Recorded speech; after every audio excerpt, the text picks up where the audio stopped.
सभी भगवत प्रेमियों को प्रेम भरा राधे राधे।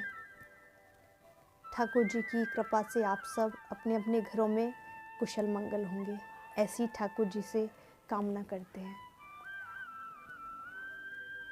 आज मन में भाव जागृत हुआ कि प्रेम के ऊपर कुछ बोला जाए।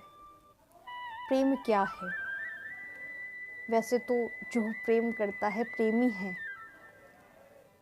जिसने प्रेम का रस चख लिया, जिसने प्रेम को जान लिया, वो स्वतः ही मौन हो जाता है।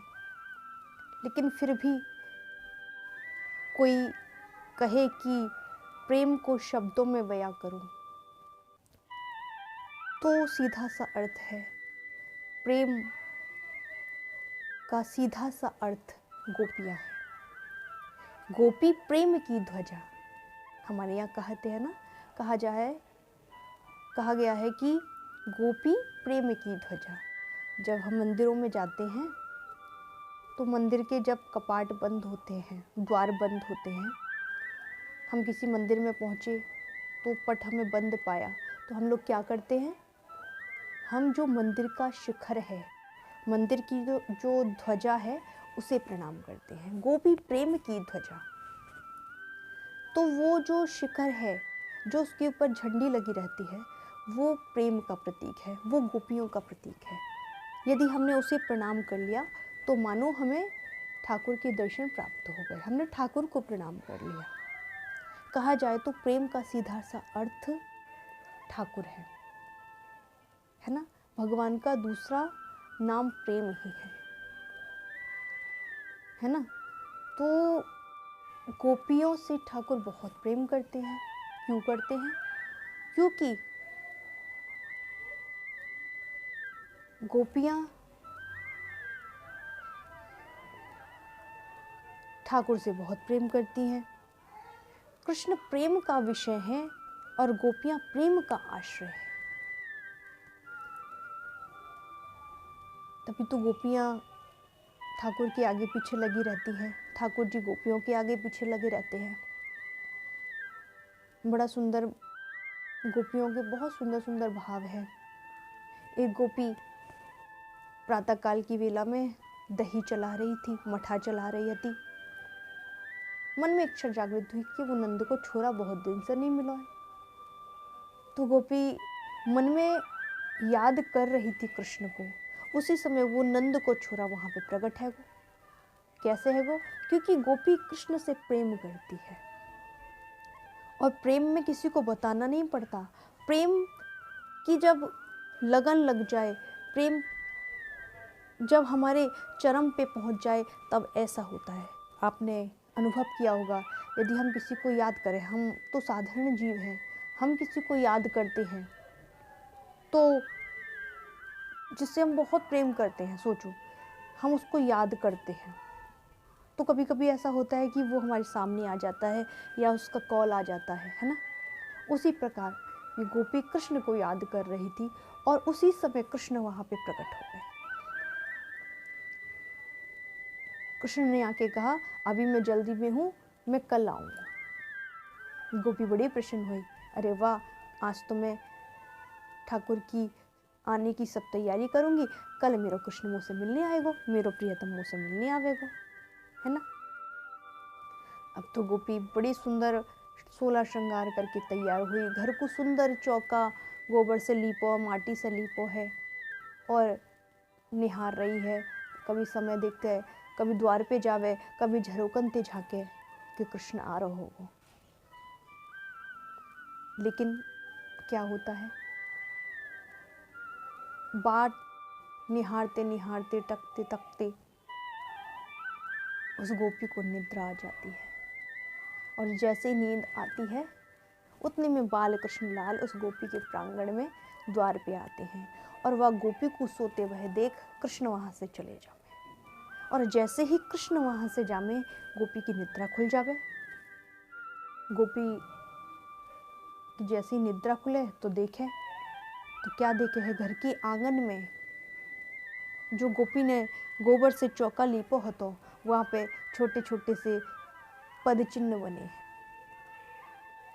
छोटे छोटे से लाला के चरण बने हैं। गोपी बड़ी दुखी हो जाती है, ओहो हो, मेरे कृष्ण आए और मुँह को सोते देख चले गए। पागल हो जाती है, बावली हो जाती है। मन में सोचती है कि आज मैं यदि जगी होती तो मुझको कृष्ण प्राप्ति हो जाती, मैं या नींद को ही बेच दूंगी। गोपी कहती है मैं इस निद्रा का ही त्याग कर दूंगी। और आज गोकुल की गलियों में जब निकली है तो क्या गाती है, कोई नींद ले लो, कोई निंदिया ले लो, कोई निंदिया ले लो, कोई निंदिया ले लो। एक गोपी अपने द्वार पे खड़ी थी। अरे बहन, पागल है गई है, निंदिया ले लो। हाँ सखी, मैं अपनी निंदिया बेचने की ताई आई हूँ। अच्छा, नींद भी कोई बेचने की वस्तु है, बावली है का तू? हाँ, नींद में बेचने की ताई आई हूँ। अच्छा, तू ये बता, तू अपनी निद्रा को क्यों बेच रही है? गोपी कहती है कि कहा बताऊं सखी, वो नंद को छोरा, वो नंद को लाल मेरे पास आयो, और जब वो मुझसे मिलने की ताई आयो ना, तो मेरी निंदिया लग गई, मेरी नींद लग गई गोपी, और मैं कृष्ण से नहीं मिल पाई। यदि मुझको नींद नहीं आती तो मैं कृष्ण से मिल लेती, मैं अपने प्रियतम से मिल लेती, लेकिन मेरे और कृष्ण के बीच में ये निंद्रा आ गई, इसलिए मैं ये निंदिया नहीं चाहती। गोपी कहती है, वो जो दूसरी गोपी वो कह बहन, तब तो तू एक काम कर, तू अपनी ये निंदिया मेरे को प्रदान कर दे। अच्छा, का तो को कृष्ण से प्रेम ना है? पहली गोपी दूसरी गोपी से कहवे कि तो को कृष्ण से प्रेम नहीं है?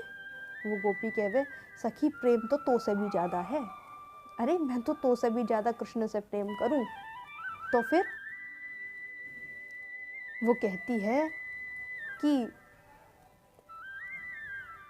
तूने जिस प्रकार कृष्ण को सोकर गंवाया है, उसी प्रकार मैंने कृष्ण को जागकर खो दिया।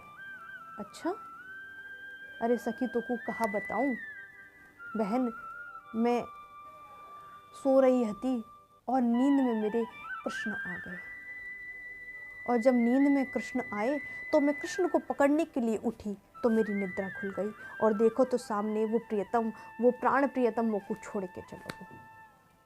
तो तू अपनी निद्रा से परेशान है और मैं अपने जागने से परेशान हूँ। मैं प्रियतम सोए गंवाए और तू प्रियतम जाग गंवाए, सिर्फ इतना ही अंतर है। तो ये दशा है गोपियन की, एक पल भी कृष्ण से विमोह शयन नहीं कर पाती, कृष्ण से एक पल की दूरी भी सहन नहीं कर पाती। और सहन क्या, कृष्ण भी गोपियों को छोड़ना नहीं चाहते। गोपियाँ हार जाती हैं, थक जाती हैं। दूसरा पक्ष ये भी है, गोपियाँ कहती हैं कि छोड़ दे, हमारे पास से चलो जा, लेकिन कृष्ण फिर भी नहीं जाते।